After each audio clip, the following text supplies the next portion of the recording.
Welcome to the deep dive. Today we're jumping into a stack of material that honestly confirms a major shift in how we think about genetics. It really does. We are moving completely past the early days of CRISPR-Cas9, the blunt nucleus tool. Your molecular scissors. Exactly. And we're stepping squarely into this new era of ultra-precision. We're talking base editing and prime editing. That's absolutely right. And for years, CRISPR-Cas9 was revolutionary.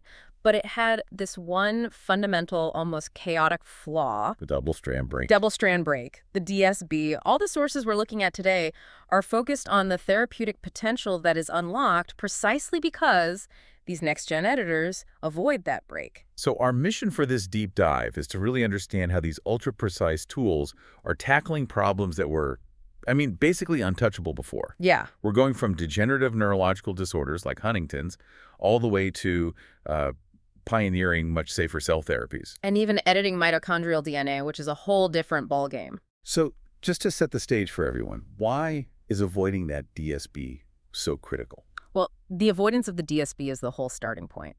DSBs are chaotic because the cell, it panics and tries to repair them. Right. And that often leads to unpredictable insertions or deletions. We call those indels. Indels. And more worryingly, you can get big chromosomal abnormalities like translocations.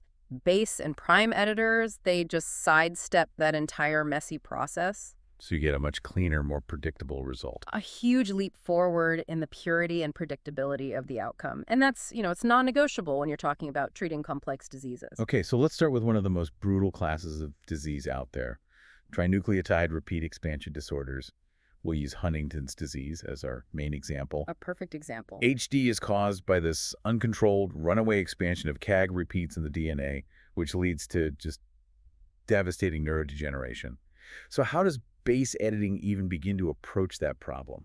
What's so insightful from the research is that the disease doesn't just appear overnight. Right, it's a slow burn. It is. The affected neurons, they go through decades of this somatic CAG repeat expansion before they hit a threshold. And that threshold is what triggers the rapid neurodegeneration. So the thinking is, if you can stabilize the DNA early on, you could potentially slow or even halt the progression of the disease entirely. So if the problem is this endless CAG, CAG, CAG, the solution has to be breaking that rhythm somehow. Exactly. What was the strategy they came up with using the cytosine base editor, the CBE? They used what's called the CAG-CBE strategy. The idea is to introduce CAA interruptions directly into that pathogenic CAG repeat sequence. Like a speed bump on a long road. That's a great way to think about it. The CBE converts a C to a T, which effectively disrupts the pattern that's causing the instability. And what's really clever is that it works regardless of which specific gene is having the repeat problem. So it's a universal fix for this type of error. And the research shows this works across other diseases too. Precisely. This interruption strategy was effective across multiple TNR loci. So we're talking genes involved in different spinocerebellar ataxias like ATNX1, ATN1. And what were the rates like? In cell models, they were achieving interruptions in a phenomenal range of 39 to 65% of alleles. And they didn't stop there. They validated this in vivo. In a living animal? Yes, in HTTQ111 mice using AAV9 delivery. So they proved it can be administered and that it actually functions in a living brain. That's incredible. So you're intentionally destabilizing the bad part of the sequence. Mm-hmm. Let's switch gears from CAG repeats to GAA repeats, which are responsible for Friedreich's ataxia. FRDA, yes. What I found so fascinating here is that the therapy seems to be designed to mimic something that already exists in nature. That's the ultimate proof of concept, isn't it? There's natural genetic variation out there. Some people just happen to have A to G interruptions in their GAA alleles. And what did researchers notice about those people? They observed that individuals with this natural break, they show greater stability in that gene, higher expression of the FXN gene, and critically, a much milder or later onset of the disease. So the goal is to just copy that, use the adenine base editor, the ABE, to engineer that same protective change. Exactly. The GAA-ABE strategy uses the ABE tool to convert an A to a G. This results in GAA to GGA changes, just like in the natural protective version. And when they tested this on cells from actual FRDA patients? In primary fibroblast cell lines, which had hundreds of these pathogenic repeats, they hit interruption rates of about 32 to 33%. And did that hold up when they moved into an animal model? It did. Using dual AAV9 vectors in vivo in YG8's mice, the editing went up to 55%. So this is a really focused attempt to stabilize the genome by writing in a protective feature. It's a beautiful strategy. It really is. All right, let's pivot completely. We're moving from stabilizing DNA to actively reducing the amount of a toxic protein in the brain. We're looking at prion disorders now. A terrifying class of disorders, rapidly progressive and always fatal. So what was the therapeutic approach here? It was very clean. The idea was to knock down the toxic PRP protein. But not by cutting the DNA. No, not at all. They just installed a precise, premature stop codon, specifically PRNP R37X. It's a genomic knockout, but you're just changing one single base pair to tell the cell's machinery to stop making the protein early. And how well did that work in the animal model? They delivered the CBE systemically so through a retroorbital injection, and they packaged it in specialized AAV vectors to target the brains of humanized mice. What is the editing rate? They got a 20% editing frequency in the brain, which led to a 31% decrease in the toxic PRP protein level. Okay, but did that 31% reduction actually translate into a meaningful outcome to the mice? Oh, dramatically. The base editor treatment extended the average lifespan of these prion-inoculated mice by over 59%. Wow. We're talking 499 days versus 313 days for the control group. And critically, they were very conscious of safety. They engineered the expression to be tissue-specific, using special promoters and microRNA target sites to shut it down in places like the liver where you don't want it active. Precision editing in the right place at the right time. Oh. Makes sense. Now for the really frontier stuff.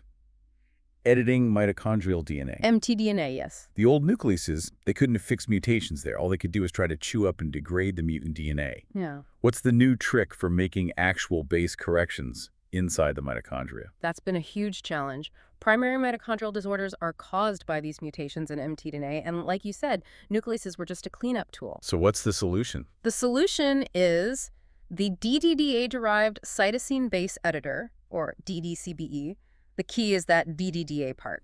It's derived from a bacterial toxin, and it allows the base editor to actually get inside the mitochondria and work there, making precise C to T corrections. Okay, so when they targeted a specific pathogenic mutation in mice, what kind of editing rates did they see? And what did they learn about the trade-off between dose and safety? They saw incredible on-target editing, up to 91.6% in the heart at the highest dose of the AAV9 DdCBE. So it worked. It worked. It successfully restabilized the mutant mitochondrial tRNA, but this is where the dose caution really comes in. When they used a low 2x dose, they found 0 detectable off-target edits. Okay. But I'm guessing when they cranked it up to that 10x dose to get the super high efficiency. That's exactly when the cost became apparent. At the 10x dose, they found 94 off-target edits in the nuclear genome. And this wasn't just on paper. It showed up biologically as COX-deficient fibers in the wild-type mice. So it's a perfect illustration of that delicate balance. You need enough editor to fix the problem, but not so much that you create new ones. Precisely. It's all about managing that ratio, what we call heteroplasmy. And it shows you need exquisite control over the dose to make sure the cure isn't worse than the disease. Right. Okay, let's shift focus a bit from the diseases themselves to optimizing the tools and the delivery systems. This is so important if we ever want to scale these technologies. Absolutely. This is the how do we actually make it work for millions of people part. I want to start with cell therapy, specifically creating those off-the-shelf allogeneic CAR-T cells. This requires knocking out multiple genes at once. Why would you use a newer, more complex base editor when Cas9 has been the standard for knockouts? That's a great question, and it was a head-to-head comparison. They were trying to do a quadruple knockout with ABE versus Cas9. And the result? ABE was superior across the board. Higher manufacturing yields, better function in vitro, especially under continuous stress from the antigen. But the safety difference, that's the real kicker. It is. Translocations, those large, really dangerous DNA rearrangements that can lead to cancer, Yeah. they were detected exclusively in the Cas9-edited products. They were completely absent in the ABE-edited cells. Wow. And that's because Cas9 is making those breaks. Exactly. It's traced right back to the Cas9 cells, firing up their DNA damage response pathways like p53 activation. Because they're dealing with all these DSBs, ABD is just fundamentally safer for manufacturing cells. That immediately solves a huge bottleneck for getting these therapies into the clinic. Okay, so if viral vectors like AAVs have limits, cargo size, long-term expression risk, what's on the cutting edge for transient, non-viral delivery? That brings us to lipid nanoparticles, or LNPs. This same tech is the mRNA vaccines. The very same. You encapsulate the base editor or prime editor as a ribonucleoprotein, an RNP, inside this lipid bubble. It's the perfect transient delivery model. It gets in, does its job, and then gets cleared out. Exactly. The machinery does its work and it's cleared from the body. You mitigate the risks of long-term integration or immune responses you can get with viral systems. And the sources suggest the efficiency of this LNP system has gotten way better recently. Oh, massively. Through optimization, specifically by using specialized lipids like SM-102, they boosted the in vivo RNP delivery efficiency by over 300-fold compared to just trying to deliver the naked editor. That's what makes it a viable option for systemic therapy. It's the necessary step, yes. So let's talk about the ultimate precision tool, prime editing. This can make precise changes, even small insertions, without a DSB or a DNA donor template. They use it to rescue a really devastating neurological disorder. They did. They used prime editing in vivo via AAV9 to rescue alternating hemiplegia of childhood, or AHC. Which is a severe neurodevelopmental disorder. It is, characterized by these recurrent temporary bouts of paralysis. And the prime editor achieved a significant improvement in survival, and it rescued some of the severe behavioral problems, like the hypothermia-induced episodes these patients suffer from. Which leads us to this final, almost futuristic concept in the material. Yeah. Disease-agnostic editing. I love this idea. The idea that a single therapeutic could treat multiple, completely unrelated genetic diseases. This is the pinnacle of efficiency. The strategy uses prime editing to convert one of our own tRNAs, a human leucine tRNA, into an optimized suppressor tRNA. And what does that suppressor tRNA do? What's so special is that this single agent is designed to target and rescue premature stop codons nonsense mutations, no matter which gene they happen to be in. So wait, if dozens of different rare diseases are all caused by a faulty stop sign in the gene, one drug could fix them all. Precisely. They tested this across cell models for Batten disease, Tay-Sachs, and Niemann-Pick type C1. Totally different diseases. Totally different. And the single prime editing agent restored between 20 and 70% of the normal enzyme activity across these different models. It just tells the cell machinery to read through that faulty stop signal. It fundamentally changes the economics of treating rare genetic diseases. What an incredible journey. We've really seen the whole field move toward ultra-precision and transient exposure for maximum safety, whether it's stabilizing DNA in the brain or engineering safer cells in a lab. And if you bring it all back to that success we saw with the prion research, reducing a toxic protein with a single base change, you have to connect that to the clinical proof that's already happening. You mean the high cholesterol trial? Exactly. The sources mentioned the successful base editing trial for high LDL cholesterol. A single injection of an ABE permanently lowered LDL by up to 59%. Just by disabling a splice site in the PCSK9 gene. Yes. And that's the key point. That wasn't about correcting an existing mutation someone was born with. No, it was about introducing a protective change into a wild-type gene to lower future disease risk. Exactly. Base editing's power to make one precise change that dramatically alters your risk profile, even in a healthy gene, is now clinically validated. We've moved beyond just fixing errors. Which raises this huge and, I think, necessary question for you, the listener. Given this demonstrated power of base editing to lower future disease risk, like with a cholesterol example, what is the ethical and societal tipping point for using this technology not just to cure, but to preemptively reduce major health risks across large populations? Yeah. What happens when the focus shifts entirely from repairing mutations to optimizing our existing DNA? That is the essential dialogue we need to have for the next decade of medicine. Indeed. We've given you the tools, the latest breakthroughs. Now keep exploring this fascinating new frontier of ultra-precise genome editing.